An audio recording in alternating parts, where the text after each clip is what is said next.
Outfit check.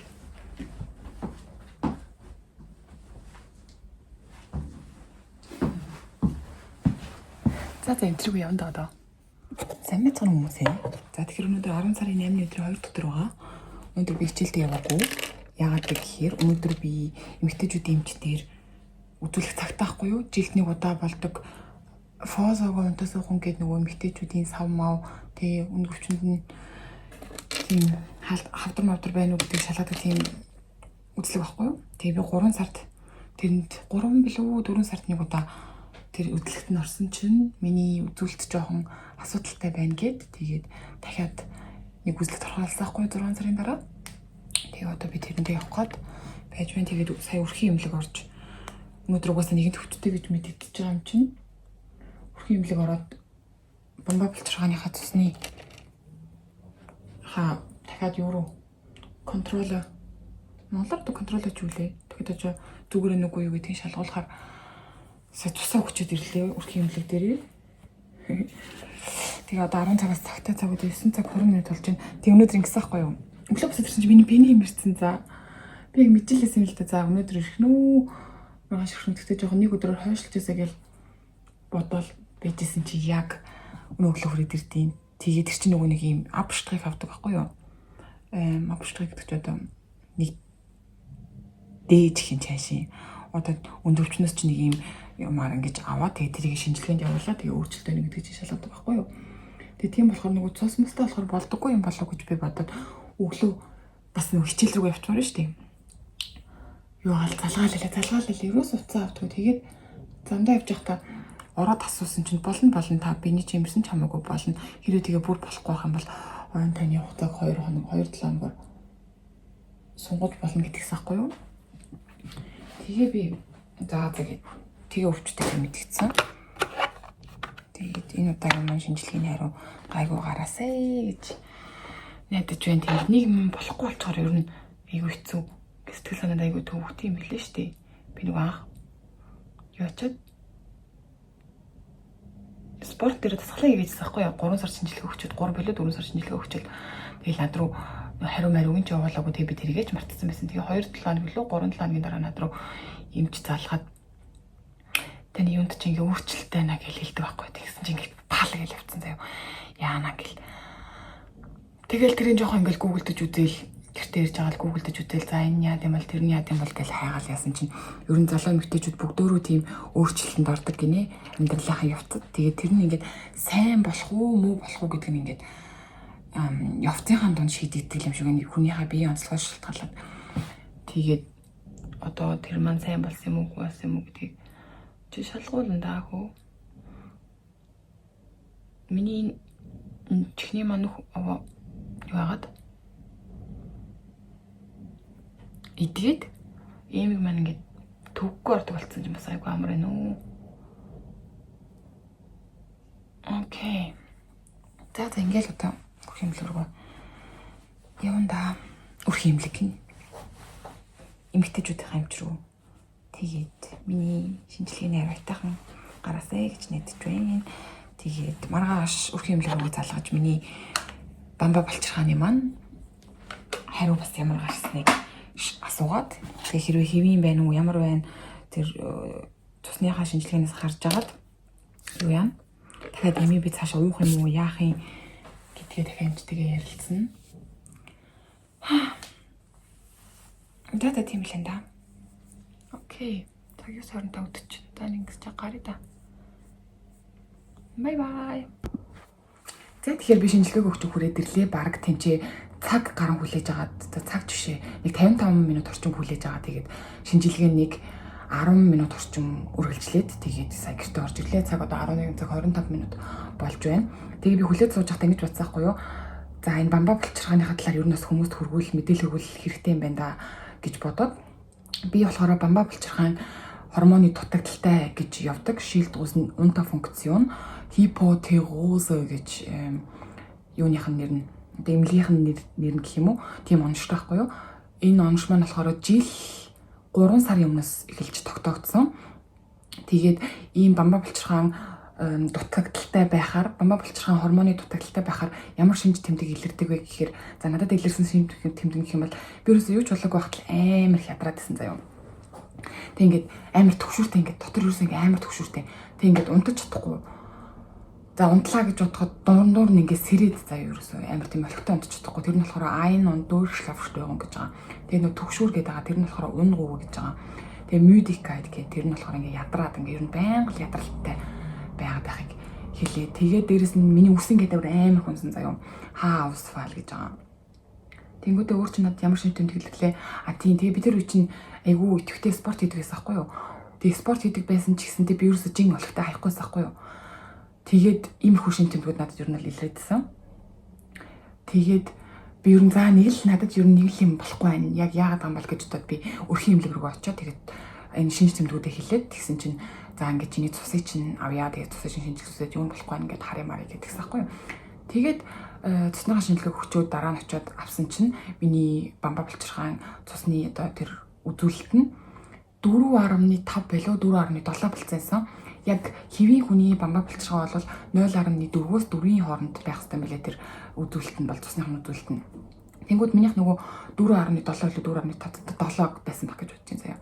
4.7 болцсон.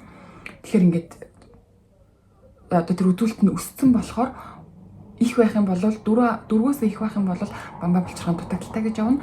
Тэгээд 0.4-өөс ингээд доошогоо байх юм бол бамбаа булчирхайн илүүдэлтэй гэж явна. Тэр нь болохоор шилдгүүс нь юба функцон. Шинж тэмдгүүд нь болохоор яг миний хэлсэн түрүүний шинж тэмдгүүдээс ингээд бүгд эсрэгээрээ заяа. Чи бүр ингээд амар актив болно. Тэг ингээд зүрх чинь ингээд бүр байн гэх амар хурдан цоглон тэгээд өндөр цусны даралттай байна. Тэгээд ингээд амар чичрэн заяа. Яг тэр чиний бодис салцаж ингээд амар хурдан яваад байгаа байхгүй юу? Тийм болохоор бамбаа булчирхайн илүүдэлтэй байх нь тийм, дутагдaltaй байх нь тийм гэсэн үг. Тэгээд би болохоор дутагдaltaй гэсэн үг. Тэгээд энэ бамбаа булчирхайн гормон чи яг хүний биед ямар үүрэгтэй юм бэ гэхээр чиний бодис салцаг ингээд зохицуулж яадаг ийм гормон юм байна л та. Тэгээд тэр нэгэ тэнцэргүй байхаар ийм шинж тэмдгүүд илэрдэг. За тэгээд би ингээд миний цусны верт маань үзүүлэлт маань ингээд дутагдaltaйг гараад ирлээ тий. Тэгээ би яах юм бэ гэдэг эмчээс асуусан чи эмч маань надад тийм өөр яг тэр бамбаа булчирхайн чиглэлээр дагнсан тийм эмч рүү ийм шилжүүлэх бичиг бичиж өгөөд тэгээ би тэр бичгээрээ очиж одоо энэ бамбаа булчирхайгаа юу асахгүй юу? Сонографт үзүүлсэн байхгүй юу? Сонограф гэдэг чинь одоо юу юм бэ? Одоо эхо зураг гэх юм уу? Ультра шал. Эхо зураг гэсэн үг даа. Одоо нөгөө гиз мэтэн дээр ингээ эхо махаа авдаг штэ. Яг тэр шиг энэ дэр маань ингээ юу авсахгүй юу? Эхо зураг аваад энэ маань одоо хавдар байх магадaltaй юм уу? Эсвэл одоо хашимото юм уу гэд тэрийг үзсахгүй юу? Тэг энэ дэр нэг ямар нэг өөрчлөлт байна уу? Томролт байна уу? Багсалт байна уу гэд тэрийг үзээл алсахгүй юу? Тэгээд би тэр эмч дээр нь бас цаг авах гэж амар утсан заяа. Бараг 2 сар мөр болж ич нэг юм цаг аав.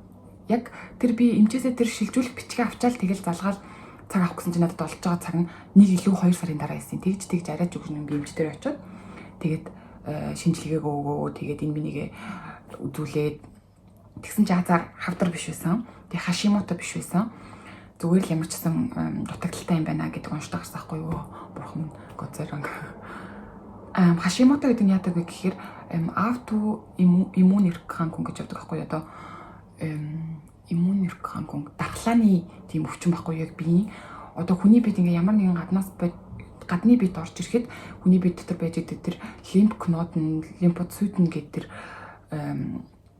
тэд нар тэр гаднаас орж ирсэн биеийг ингээд барьж аваад устгадаг байхгүй юу? Ягаад тэгэхээр тэр чинь хүний биед хортой ч юм уу тийм их юм байх юм бол тэд нар ингээд одоо бидэд өвдөж барьлаа гэхэд хүний биед ингээд гаднаас өөр бие ороод ирж байгаа шүү дээ. Тэрийг ингээд биед байдаг тэр лимфоцит гэдэг зүйлүүд ингэж барьж аваад тэгээ устгадаг байхгүй юу? Тэгээ тэр хашимото гэдэг өвчин дээр болохоор хүний тэр бие өөрийнхөө одоо тэр гормоныг бамбаа булчирхайн гормоноо энэ гадны биет байна гэж бодоод тэг ингээд өөрөө устгаад байдаг байхгүй юу? Ер нь автоиммун нэрхангууд өөр бас зөндөө олон тийм өвчнүүд байдаг. Бамбаа булчирхайн дээр болохоор тэр хашимото гэдэг тэр нь байгаа байхгүй юу? Тэгээд азар тэр хашимото биш байж таарсан. За тэгээд тэр тусгай эмчт маань манай өрхийн эмч рүү ийм захиа явуулаад за энэ өвчтний энэ зүүн ийм байна.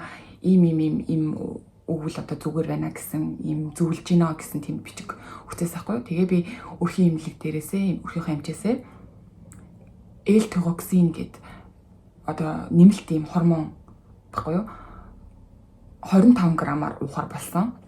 Тэр цахиагийн тэг надад өгөхөд 25 грамаараас л 50 грамаар уухаар бичиж өгчээс ахгүй юу зөвлөж гинэ гэсэн. Тэгээ манай өрхийн хэмжээ надад 25 грамаар нь бичиж өгсөн. Тэгээ би тэр 25 грамаар уугаад ер нь одоо ингээд жил 3 сар 4 сар болж байгаа. Хамгийн сүүлд би 4 билүү 5 сар цусныхаа шинжилгээ өгөхөд миний бамбаа булчирхайн үзүүлэлт маань 1.7 8 билүү тэр хавцаасан. Ямар ч гэсэн тийм хэвийн хэмжээтэй ингээл байж гэн гэсэн үг. Гэхдээ би сая сүүлийн үед ингээ яагаад байгаа хгүй юу? Өөрөө ингээ анзаараад тахад бас ингээл ер нь бол нэлийн л юм амир төгшүүртэй тийм ингээ дотроо л нэг юм төгшүүртэй нэг юм юун чамаа ингээ төгшөөл байгаа хгүй юу? Тэгээд бас нэлээд ядраад байгаа. Тэгээ бас жоохон унтах гэж бас зовоод байгаа. Тийм болохоор за энэ миний бамбаа булчирхай ер нь жоохон эвгүүдчихэж бас магадгүй юм биш үү гэж бодоод тэгээд дахиад өнөөдөр өрх имлэг яваад цусныхаа шинжилгээг өгсөн байгаа. Тэгээд энэ хэрвээ бамбаа булчирхайн дутагдaltaй байх юм бол эмэгтэйчүүд юу ач чадахгүй спорт хийсэн чинь ингээд жин хасч чадахгүй гэж байгаа шүү дээ. Ингээд ер нь бол жоохон тархалттай байх магадлалтай. Тэгээд энээсээ болоод юу яана? Депресс төртөх магадлал маш өндөртэй. Ягаад гэхээр чиний ингээд бодсон солилцооч ингээд удаашрцсан чи ингээд амар ядраал гэр мэрээсээ гарах өсөлмөслөхгүй болол тийм болчих шүү дээ. Тэгэхээр ингээд тэрнээсээ үүдээ депресс төртөх депресс гэж онцлогдох бас нэлийн өндөр магадлалтай. Энэ талаар бас манай багш маань хэлжсэн. Одоо тэр манай сэтгцийн имлэг дээр депрессний одоо юм тасаг байгаа хгүй юу? Депресс одоо тиймэрхүү персонлик катастрофын гэмт одоо хувийн эмгийн тасаг гэж байдаг байхгүй юу? Тэр тасаг дээр ирсэн өвчнүүд хэрэг депресстэй байх юм бол ер нь цусны шинжилгээг авангууд бас ихэнх нь бамбаа булчирхайн тийм дутагдaltaй байж таардаг. Тэгээд манай багш бас нэг юм түүх ярьж өгч байсан. Имлэг дээр нь бүр ингээд улаан галзуу нэг өвчтөд орж ирсэн гэдэг бүр ингээд амар хипоактив заяа. Бүр ингээд амар актив гэл бүр галзуураал ингээд яваадсан гэсэн. Тэгээ хүмүүс бүр уншиж чадахгүй, яаж чадахгүй байгаад гэсэн чинь бүр тэр томгийн том юм чинь оба арцд нүртэл яагаад байгааг нь уншиж чадахгүй байсан чинь дараа нь харсан чинь бамбаа булчирхааных нь верт нь нэлийн баг 0.1 0.2 жилүү тийм байсан. Тэгээд бамбаа булчирхаан илүү дэлтэй болж талаад тэрнээсээ болоод ингээд бүр амар актив байгаа бүр ингээд галзуураа заяа. Тийм болцсон байсан гэсэн. Тийм болохоор бамбаа булчирхаа ер нь хүний үед амар чухал. Гэтэ хүмүүс бас бамбаа булчирхаагүй амьдрч болдог. Миний нөгөө хаалгааны засаг дээр байж хат хүмүүсийн бамбаа булчирхааны хаалгаанд орж ирсэн байхгүй юу? Тэгээд ингээд бамбаа булчирхаагаа ахуулчаад ёо ямар их бамбаа булчирхаа гэж хэлж байна ёо бурхан минь. Бамбаа булчирхаагаа ахуулчаад тэрийг гээ нөхөх гормон одоо L-тироксин гэдэг эмийг өөртөө өдөр болгон уудаг байхгүй юу? Тэгээд энэ миний уудаг L-тироксин гэдэг эм маань болохоор миний уудаг болохоор хамгийн бага хэмжээ байгаа дозис нь 25 микрограмм гэж явдаг. Хүмүүсийн хамгийн их уудаг нь болохоор 175 грамм хүртэл байдаг. Эмнэлэг дээр ер нь ихэнх өвчтөнгүүд, эмэгтэй өвчтөнгүүд энэ L-тироксин гэдэг эмийг уудаг байхгүй юу? Одоо нөгөө эм ингээд бэлдээд байж хахад ер нь анзаархаар хин эмэгтэй өвчтөнгүүд ер нь L-тироксин ууж идэг заяа. Тэгээд миний уудаг нь болохоор 25 грамм хамгийн бага нь гэсэн үг. Тэгээд 50 грамм, 75 грамм, 100 грамм, 125 грамм, 150 грамм, 175 грамм гэд байдаг. Тийм байна. Тэгээд ингээд хэрвээ тий ийм ижилхэн симптомууд, тий шинж тэмдгүүд илрээд ч юм уу тий чи ингээд нэг ядраал, нэг сонирн мэнэн байгаал өсөж унаал тий унтаж чадахгүй тийм асуудалтай байгаа нэг юм төвшин бүшүүртэй байгаад тах юм бол ер нь цусныхаа шинжилгээг нэг өчгөд зүгээр шүү гэж бас хэлмээр байн жилдээ нэг удаа очиж цусныхаа шинжилгээг өчгөд тий. Тэгээд тийм байна. Тэгээд жилдээ нэг удаа тий энэ хавдрын эсрэг өндөрвчний хавдар гэд тэрний шинжилгээндээс орчиход зүгээр. Сая надад эмэгтэйчүүдийн эмчтэр очиж үзүүлэхэд миний юг үзсэн бэ гэхээр энэ юугийн маань хөхийн маань ингээд тааст нь болж үзээд дарж үзээд зүгээр нь гэсэн. Тэгээд сугны доотлыг бас ингэж дарж үзээд овгор байна уу, тоггор байна уу гэдгийг бас дарж үзчихсэн. Тэгээд нөгөө нэг юм ор байдсан шүү дээ, нэг юм хүлэн ингэж тавьдаг ор тэр орон дээр ингэж гаргаж агаад нэг юм төхөөрөмж оруулж агаад тэндээс нь ингээд юм юу авсан. Тэр чод абштрих. Одоо нэг юм сорц авсан байхгүй юу? Тэгээд шинжилгээнийх нь хариу 2-7 хоногийн дараа гарна гэсэн. Хэрвээ эмч маань над руу залгахгүй байх юм бол ингээд зүгээр байна гэж бодоор гэсэн. Залгаад хэрвээ байх юм бол ямар нэг асуудалтай байна шүү гэж бодорой гэж юмч мань надад хэлсэн. Тэгээд зүгээр хасаа л гэж найдаж байна да ямар ч гэсэн. За тэгээд миний бамбаа булчирхаан түүх, өндгөвчний бан түүх ийм байна. Тэгээд та нар бас хэрэгтэй мэдээлэл болно байх гэж бодож байна. Тэгээд энийг үзээд бамбаа булчирхаагаа үзүүлэе гэж бас бодсон бол бас сайн байна гэж. За тийм л энэ да. Окей, бай бай. Бичлэгтэй хамтсан баярлалаа. Бичлэг таалагдах юм лайк дараарай. Тэгээд subscribe дараарай. Тэгээд намайг Instagram дээр дагаарай. Баяртай.